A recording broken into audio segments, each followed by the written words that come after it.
আমি মৌসুমি। আজ তোমাদের আমি একটা হোমমেড ময়েশ্চারাইজার বানিয়ে দেখাবো। অ্যাকচুয়ালি আমাদের সামার তো আস্তে আস্তে শেষের দিকে, তো একটু ময়েশ্চারাইজারটা যদি ঘরে বানানো থাকে তাহলে যখনই একটু স্কিনটা মনে হবে টান টান করছে, যাতে আমাদের ময়েশ্চারাইজারটা রেডি থাকে ইউজ করার জন্য। এর ফলে কী হবে, যখন আমাদের উইন্টার চলে আসবে তখন আমাদের স্কিনটা কিন্তু ভালো থাকবে, কারণ আমাদের ময়েশ্চারাইজারটা স্কিনটা উইন্টার আসার অনেক দিন আগে থেকেই কিন্তু ময়েশ্চারাইজারটা পাচ্ছে স্কিন আমাদের। ঠিক আছে, তো চলো দেখে নিই তার জন্য কি কি লাগছে আর কিভাবে রেডি করতে হবে। তার জন্য আমাদের লাগবে অ্যালোভেরা জেল, রোজ ওয়াটার আর গ্লিসারিন। চলো দেখে নিই কী করে রেডি করতে হবে।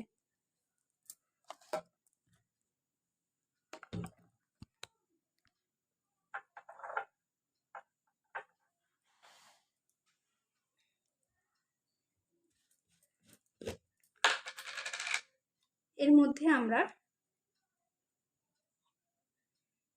1 চামচের থেকে একটু বেশি অ্যালোভেরা জেল নিয়ে নিয়েছি।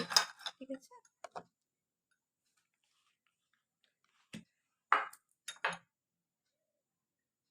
হাফ চামচ গ্লিসারিন।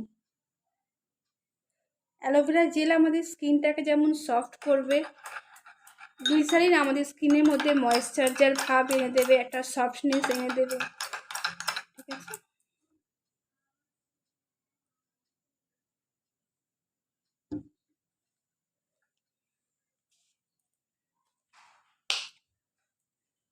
আর লাগবে রোজ ওয়াটার।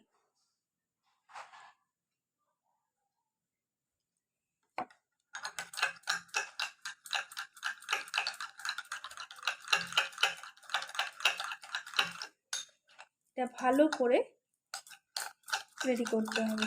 আমি রেডি করে আসছি। আমাদের এই ট্রান্সপারেন্ট ময়েশ্চারাইজারটা রেডি। এটা কিন্তু শুধু যে আমরা রাতে ব্যবহার করতে পারবো তা কিন্তু নয়।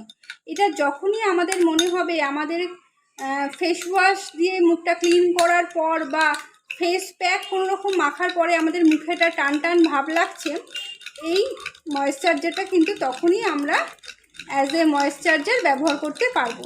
ঠিক আছে, তো আজকের আমার এই রেমেডিটা তোমাদের কেমন লাগলো আমাকে জানিও।